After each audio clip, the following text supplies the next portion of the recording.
Philip, firstly, how serious are these attacks and what can you tell us about the Zaporizhzhia plant? Okay, Annette, this is not good news because Zaporizhzhia is the largest nuclear plant in Europe, and any attack around a nuclear plant is dodgy business because it could lead to a nuclear fallout, a nuclear spill.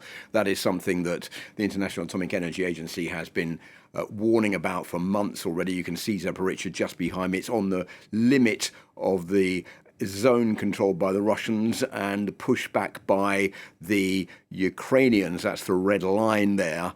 Zaporizhzhia is also important because it's been supplying electricity to Crimea, which is under Russian control and has been since 2014. And the Russians, it's suspected, would like Zaporizhzhia to be in their control so that they can uniquely use it to supply electricity to their areas under control in Ukraine. Now, Russia took control of the Zaporizhzhia plant really early on in this conflict, back on the 4th of March. What has happened is that it's Russia which is controlling it, but the Ukrainians that are still working in there, because Russia can't get rid of the Ukrainian workers who know how to operate the Zaporizhzhia nuclear plant. So as it stands at the moment, we don't know who's responsible for these bombardments. It could be the Russians on one side trying to get rid of Ukrainian forces around the Zaporizhzhia plant, but the Ukrainians are saying it's the Russians who are responsible for these bombardments as well. So we really don't know. What we do know is that Russia has been keeping munitions and supplies in the Zaporizhzhia plant, and that could be an excuse for the Ukrainians to try to shell that area. But it's also a very dangerous thing to do. Now, a few facts and figures about Zaporizhzhia.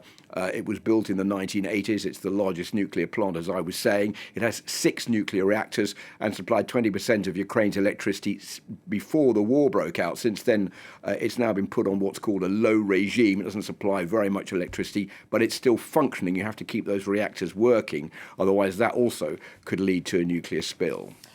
Philip, we've heard from the International Atomic Energy Agency that this is madness, is what's going on. I mean, what can they do? Well, not a lot, unfortunately. That is the big problem. Rafael Grossi, the head of the International Atomic Energy Agency, was speaking on French television last night, and he said this is pure madness.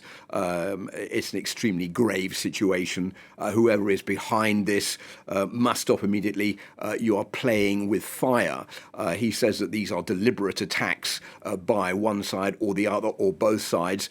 There is one thing that the International Atomic Energy Agency wants. The first one is for there to be a ceasefire around the Zaporizhzhia plant. No more shelling, no more firing of missiles, no more dangerous activity or behaviour around there. And the second thing that they are calling for, and what Rafael Grossi has said right the way down the line, is what he wants is for all that zone to be secured and to be a no-go area as far as the war in Ukraine is concerned. For the moment, it appears that those two calls have fallen on deaf ears. And the worrying thing here is that we know that over the past few hours, these attacks have hit non-essential areas around the Zaporizhzhia plant. But there are 2 areas that are very risky. The first one is the area where spent nuclear fuel is stocked. If that is hit, that could lead to a nuclear cloud, a nuclear fallout. And the second one is the water supply. If the water supply breaks down due to a lack of electricity, we've seen this happen several times, but it's been restored. If the generators are knocked out, that could also lead to a meltdown because that water is used to cool down the reactors. If there's no cooling system, that could melt down the reactors, and that could also lead to a nuclear cloud and nuclear fallout. That is the big worry at the moment. And unfortunately, there doesn't seem to be much good news as far as the end of the shelling attack seems to be concerned. Philip Turle, thank you.